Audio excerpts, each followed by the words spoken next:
안녕하세요, 키가웃입니다. 오늘은 이전 콘텐츠에서 예고한 대로 NBA의 트레이드 규정에 대해 살펴보겠습니다. 참고로 트레이드 규정은 NBA에서 가장 활발하게 논의되고 개정되는 룰이기도 합니다. 이번에도 해외 자료를 찾아보면서 24-25 시즌부터 새롭게 적용될 최신 업데이트를 함께 준비했습니다. 혹 부족한 부분이 있거나 잘못 옮겨온 현지 정보에 대해서는 댓글로 알려주시면 후속 콘텐츠를 통해 보완하겠습니다. 또한 제 영상이 유익했다면 좋아요와 구독도 부탁드리겠습니다.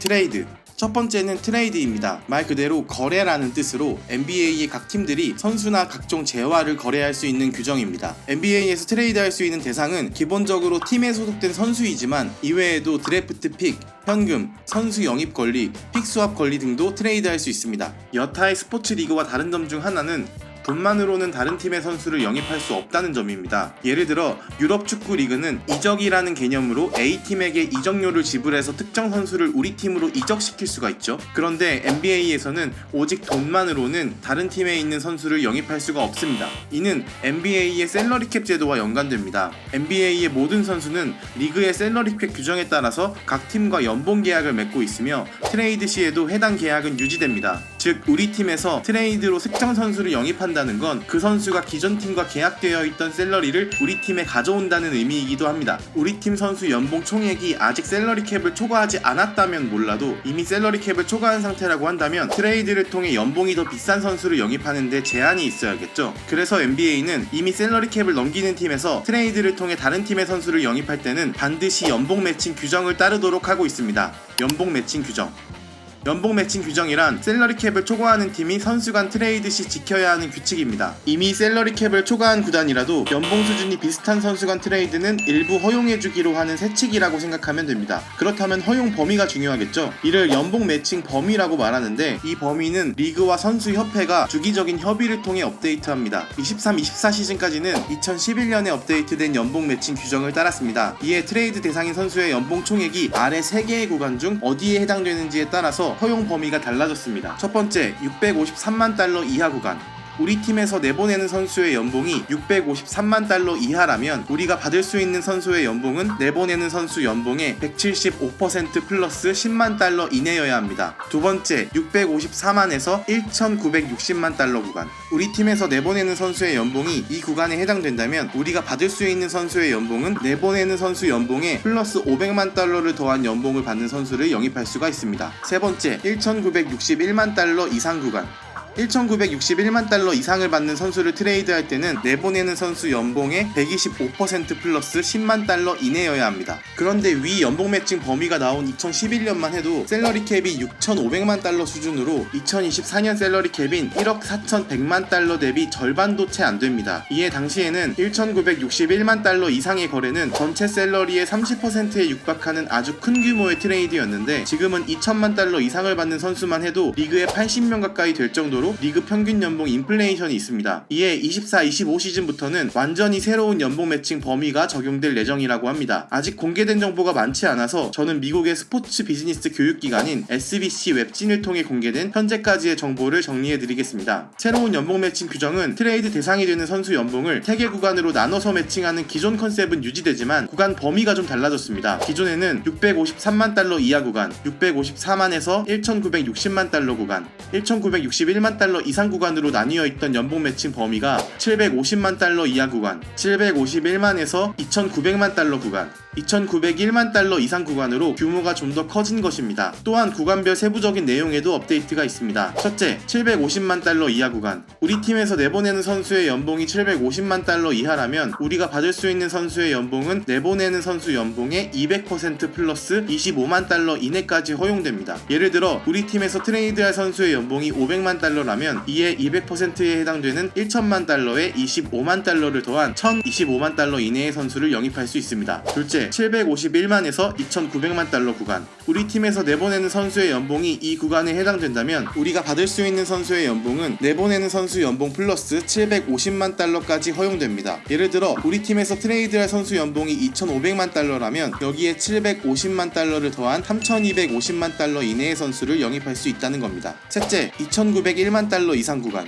2901만 달러 이상을 받는 선수를 트레이드할 때는 우리가 받을 수 있는 선수의 연봉은 내보내는 선수 연봉의 125% 플러스 25만 달러 이내까지 허용됩니다. 예를 들어 우리 팀에서 3천만 달러를 받는 선수를 트레이드한다면 이에 125%에 해당되는 3,750만 달러 플러스 25만 달러를 더한 3,775만 달러 이내의 선수를 영입할 수 있습니다. 조금 복잡하죠? 한 가지 다행인 점이라면 여러 선수를 묶어서 트레이드할 때는 각 선수의 연봉 매칭을 따로 하는 게 아니라 내보낼 선수의 연봉 총계와 영입할 선수의 연봉 총계를 기준으로 매칭한다는 겁니다. 즉 우리 팀에서 내보낼 선수 A와 B의 연봉이 각각 700만 달러, 1800만 달러라면 이를 합친 2500만 달러에 해당되는 연봉 매칭 구간을 적용받게 됩니다. 이렇게 해서 한꺼번에 여러 명의 선수를 영입하더라도 각 선수의 연봉 총액이 3250만 달러 이내라면 된다는 겁니다.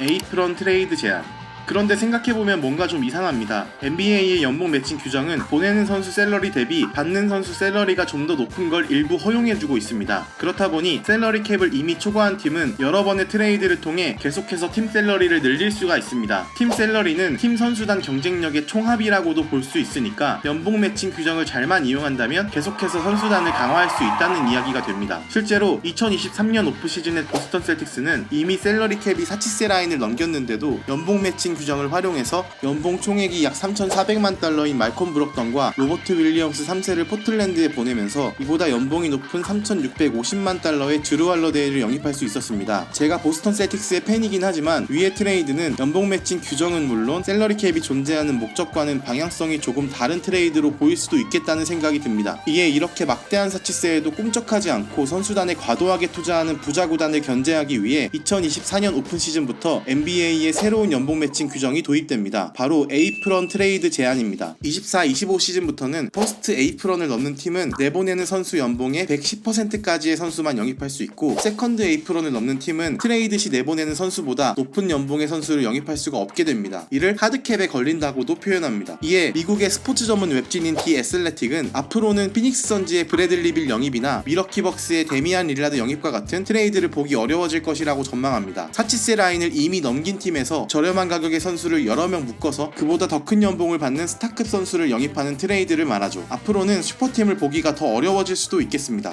드래프트 픽 판매. NBA는 팀의 소속 선수뿐만 아니라 신인 선수 지명 권한인 드래프트 픽도 트레이드할 수 있습니다. 샐러리 캡에 여유만 있다면 오로지 드래프트 픽만으로 현역 선수를 영입할 수도 있고 연봉은 비슷하지만 리그 내 가치는 서로 다른 선수를 트레이드할 때 덤으로 드래프트 픽을 끼워주는 것도 가능합니다. 드래프트 픽 간 거래도 당연히 가능하고요. 얼마 전 있었던 브루클린 네츠와 뉴욕 닉스 간의 트레이드도 브루클린 네츠에서는 미칼 브리지스와 2라운드 픽 한 장만 내보냈는데 뉴욕 닉스는 그 대가로 보얀 보그다노비치와 1라운드 픽 무려 5개, 2라운드 픽 1개에 픽스왑 권리까지 내줬습니다. 24-25 시즌 미칼 브리지스의 연봉은 2,330만 달러이고 보얀 보그다노비치의 연봉은 약 1,900만 달러로 연봉 차이는 크지 않지만 선수로서의 가치는 미칼 브리지스가 훨씬 높기 때문에 윈나우 기조인 뉴욕 닉스가 트레이드를 성사시키기 위해서 다량의 드래프트 픽을 내어준 겁니다. 흥미로운 점은 드래프트 픽끼리도 가치가 천차만별이라는 겁니다. 그도 그럴 것이 좋은 신인 선수가 몰리는 해가 있다면 흉작에 가까운 해도 있을 거고 같은 해의 드래프트 픽이라고 해도 지명 순위가 높을수록 가치가 높아질 테니까요. 리그의 경쟁 균형을 중요하게 여기는 NBA는 정규리그 순위가 낮은 팀일수록 다음에 높은 드래프트 픽 순위를 얻을 수 있는 시스템으로 운영됩니다. 이에 일반적으로 약팀의 드래프트 픽일수록 트레이드 가치가 높습니다. 반면 우승에 도전하는 컨텐더 팀의 드래프트 픽은 기대 지명 순위가 낮은 만큼 트레이드 가치도 낮습니다. 즉 NBA는 드래프트 픽을 트레이드할 수 있게 함으로써 선수단의 경쟁력이 떨어지는 약팀도 강팀들과 비교적 균형 있게 트레이드 시장에 나설 수 있는 환경을 만들었습니다. NBA는 만년 약팀도 만년 강팀도 허용하지 않고자 한다는 걸 드래프트 픽 관련 룰에서도 확인할 수 있습니다. 스테피언 룰. 드래프트 픽은 샐러리 캡에 잡히지 않아서 비교적 자유로운 거래가 가능합니다. 그럼 몇 년간의 드래프트 픽을 몽땅 팔아서 스타 선수를 영입하고 우승에 도전하는 건 어떨까요? 무분별해 보이는 상상을 실제로 행했던 NBA 구단주가 있습니다. 1980년대 초반에 클리브랜드 캐벌리어스의 구단주였던 테드 스테피언입니다. 스테피언이 클리브랜드 구단주로 재임했던 1980년부터 1983년까지 그는 매년 팀의 1라운드 픽을 트레이드해서 측정간 선수를 영입했습니다. 문제는 이렇게 팀의 미래 가치를 매년 내다 팔았는데도 시즌에도 영 좋지 못한 성적을 거뒀다는 겁니다. 80-81 시즌 클리브랜드의 정규리그 성적은 28승 54패로 30% 승률을 갓 넘기는 하위팀이었는데 81-82 시즌은 15승 67패, 82-83 시즌은 23승 59패, 83-84 시즌은 28승 54패로 강팀은커녕 리그 최하위권 성적을 조금도 벗어나지 못했습니다. 더 큰 문제는 이러한 암흑기 동안 신인 드래프트 픽마저 행사하지 못했으니 장기적으로도 반등할 요인이 전혀 없었다는 점입니다. 이에 테드 스테피어는 무분별하고 무책임한 픽 트레이드를 통해 구단의 전력을 크게 약화시키고 구단의 장기적인 재건에도 큰 해를 끼친 인물로 평가됩니다. 경쟁 균형을 중요한 가치로 여기는 NBA가 이러한 구단주의 독단적 만행을 가만두고 보지 않겠죠. 이에 NBA는 1983년 연속된 2시즌에 1라운드 픽을 트레이드할 수 없는 규정을 만들었습니다. 한 구단의 현재와 미래를 망친 구단주의 이름을 딴 스테피언 룰이라는 규정으로요. 즉 스테피언 룰은 선수와 달리 비교적 자유롭게 트레이드할 수 있는 드래프트 픽이더라도 연속된 2시즌은 거래할 수 없도록 하는 제한 규정입니다. 다만 2라운드 픽은 스테피언 룰에 적용을 받지 않으며 다른 팀에서 받아온 1라운드 픽도 스테피언 룰에 적용을 받지 않고 연속해서 트레이드할 수 있습니다. 드래프트 픽 보호.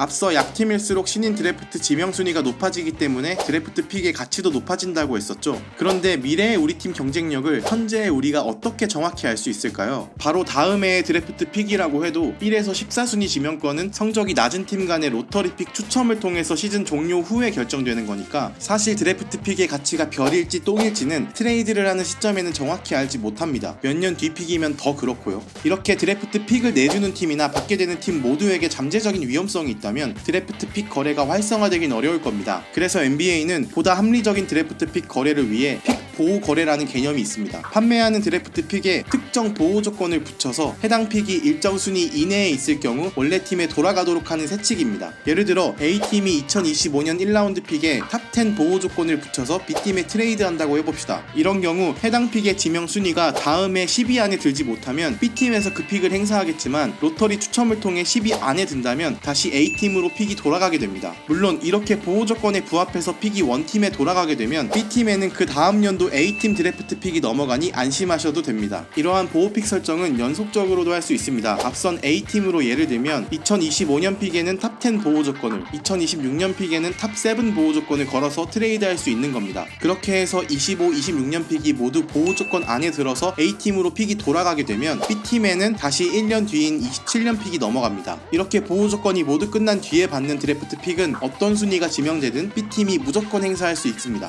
현금 거래.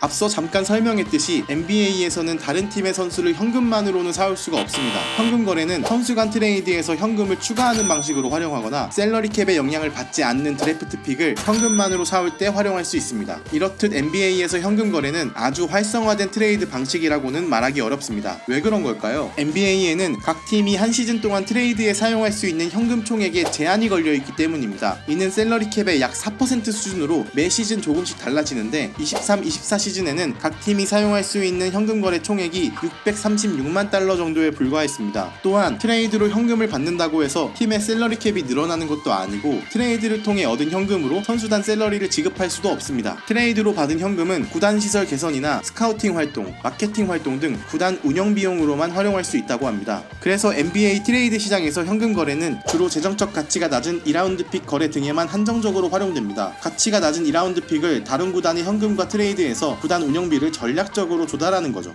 트레이드 데드라인.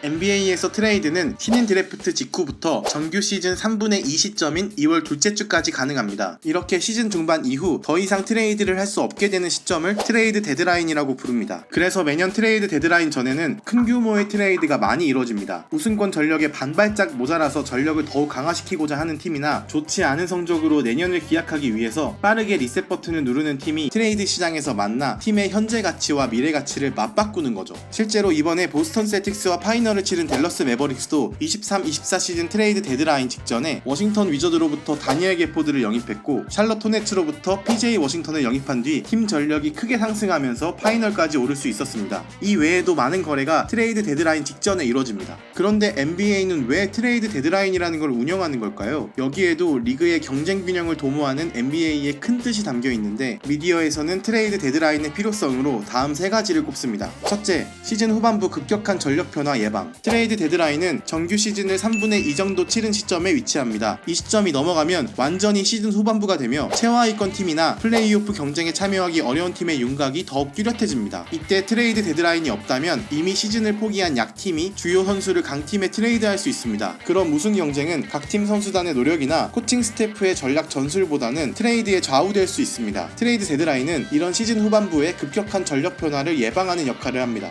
두 번째, 리그 운영 효율성. NBA에서 이뤄지는 모든 트레이드는 리그의 최종 승인을 받아야만 합니다. 오늘 살펴본 것처럼 NBA의 트레이드 규정이 매우 복잡하기 때문에 리그는 모든 트레이드의 상세 내용을 검토하고 혹여나 각 트레이드가 리그의 경쟁 균형 도모를 저해하진 않는지 관리 감독해야 합니다. 이때 트레이드 데드라인이 있으면 특정 기간의 트레이드를 집중적으로 관리해서 더욱 효율적인 리그 운영을 할 수 있습니다. 세 번째, 선수의 고용 안정성 보장. NBA의 트레이드 제도는 구단이 경쟁력을 높일 수 있는 좋은 수단이자 팬들에게도 흥미로운 볼거리이지만 언제나 트레이드의 대상이 될 수 있는 선수들에게는 불안 요소이기도 합니다. 특히나 시즌 중반부 이후에는 우승을 위해 팀이 하나로 뭉쳐야 되고 그만큼 팀워크가 중요해집니다. 이때 트레이드 데드라인은 선수들이 방출이나 이적에 대한 걱정 없이 경기에 더욱 집중할 수 있게 해줍니다. 이러한 이유 덕분에 트레이드 데드라인은 NBA의 중요한 규정으로 자리 잡고 있으며 팀과 리그, 선수, 팬 모두에게 긍정적인 영향을 미친다고 평가받고 있습니다. 바로 전에 올린 NBA 셀러리캡 제도에 대한 콘텐츠를 재미있게 봐주셔서 정말 고맙습니다. 많은 분들께서 관심을 가져주신 덕분에 큰 힘을 얻었습니다. 다만 오늘 콘텐츠에서 다룬 트레이드 규정은 하나의 콘텐츠로 모든 내용을 다 정리하기에는 복잡하고 어려운 세칙이나 히스토리가 많습니다. 이번에 미처 다루지 못한 내용은 추후 다른 콘텐츠를 통해서 좀 더 살펴보도록 하겠습니다. 지금까지 보스턴 셀틱스를 중심으로 NBA 현지 웹진 소식을 전하는 키가웃이었습니다. 고맙습니다.